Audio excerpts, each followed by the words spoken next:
There's been a lot of interest in the new Mossberg 930 Sporting, and here it is. The Mossberg 930's been around for several years. It's a lot of gun for the money. It's gained a good reputation. It's a little on the heavy side for chasing pheasants. For a field gun, most of them run around 8 pounds, as does this example. But for clays, that's hardly a problem. Many would consider it ideal. You get the wide rib porting near the muzzle, whether you like it or not. Extended chokes, Briley extended chokes.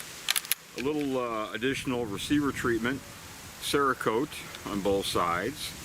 The walnut stock is not conventional checkered, it's stippled. You get a whole bucket full of shims.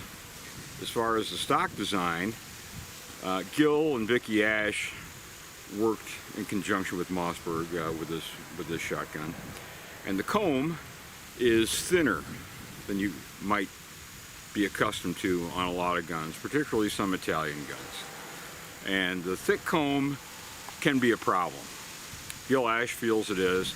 I think it is too. So when you see guys with all kinds of cheekies and rubber pieces here, that's because their stock probably doesn't fit them the way it should. So it's a smooth gun. There's no center bead, which is good. I consider them particularly worthless. You get all kinds of light pipes. I think there's about 9 light pipes, different colors, different diameters to choose from. So that's all personal preference. And all kinds of shims. One thing I do like about it, before you get a Mossberg 930, some of the tang safeties are a little stiff. That's not the case here. Very, very easy, quick and quiet to get off. Not a factor for a clays gun normally, but you might want to check it because this has got an excellent tang safety. So let's see if it breaks some clays for starters. These are some of the new Remington American Clay and Field lows. This is 1 1/8 ounce, 1200 feet per second, number 7.5 shot. This 930, like most of them, loads nice and smoothly. What Mossberg did with this model, as well as their Duck Commander Pro series, is gave a little extra finishing both to the receiver and the internals. Some boron nitride anti-corrosion resistant coatings. So a little more finish, a little more polish, and a little easier loading.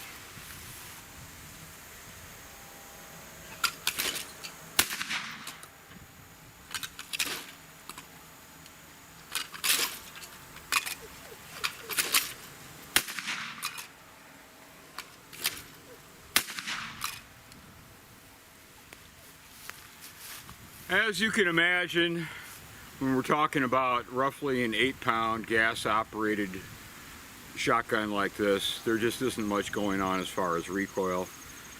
Pretty good job with the pad as well. You can see the center of it in particular is a fairly soft durometer. You can see the cushiness there. So it's a pleasant gun to shoot. One thing I don't like about the gun is that the receiver is still drilled and tapped for scope bases.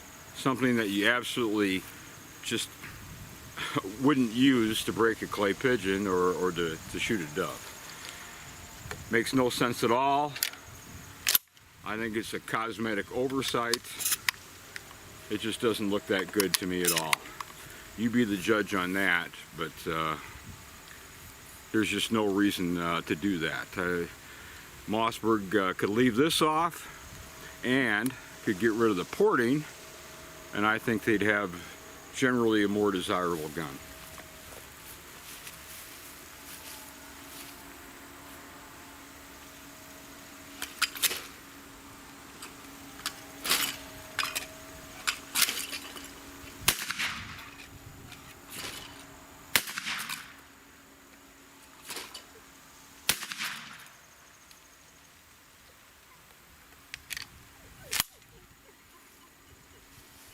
But it is an easy gun to load, real easy on your thumb, which some auto loaders are not.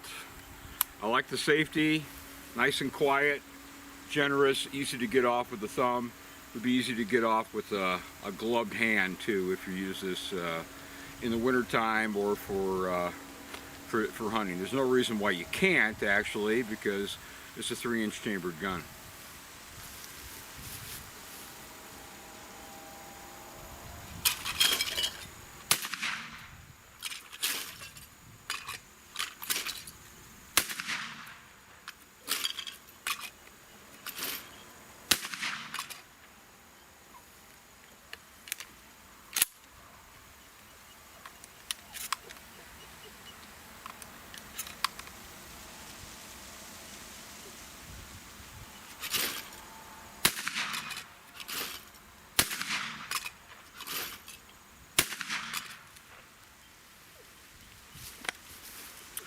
It's a good gun for clays. Certainly the Mossberg family is not ashamed of bringing good quality firearms at affordable prices to the American public, and the 930 is an example of this. The 930 is it's a far superior autoloader, in my opinion, compared to what came prior, which is the Mossberg 9200. It's got a good track record. It is a lot of gun for the money. I think they've done a very good job here. Like I said, there's just a couple niggles. I'm not a porting fan. Obviously, some people are. I'm glad there's no center bead. We don't need the drilled and tapped receiver. It's a good feeling gun. Nice and stable, smooth. The Mossberg 930 Sporting is certainly suitable really for all clay games. I mean, you can shim it up, so if you want it to print 4 or 5 inches high for trap use, easy enough to do with the shims. If you the typical inch or 2 inch high, the 55, 45 or 60-40 pattern that people seem to prefer for skeet or sporting clays, you're good to go. I didn't have to play with the shims. It fits me just fine right out of the box.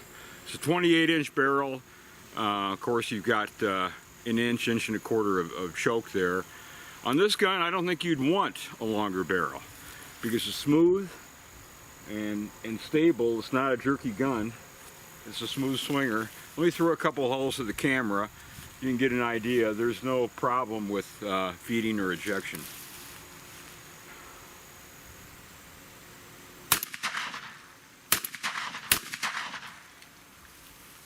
Not much to it. Not much going on the shoulder. These are some B&P F2 Legend, about 1,230 feet per second. So we'll change brands of loads. Once again, I'll throw a few holes at the camera. You see the ejection is positive.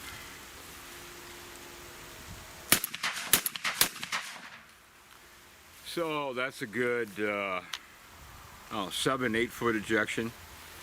So no problem there. It's a smooth functioning gun.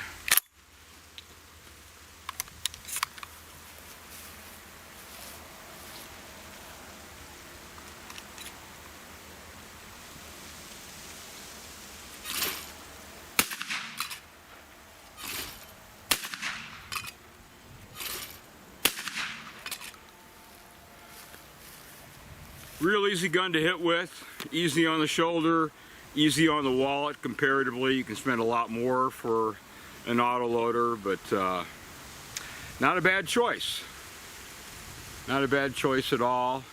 It's not the world's most gorgeous gun, but I do like the stippling. It feels real good in the hand. And as far as the corrosion resistance, if that saves you a little cleanup time, everybody will appreciate that. So, all in all, a good job. A lot of gun with a lot of features. The Briley extended choke tubes, all the shims, all the light pipes, all the adjustability, a good recoil pad, and pretty easy on the pocketbook. So, for the money, it's hard not to appreciate it.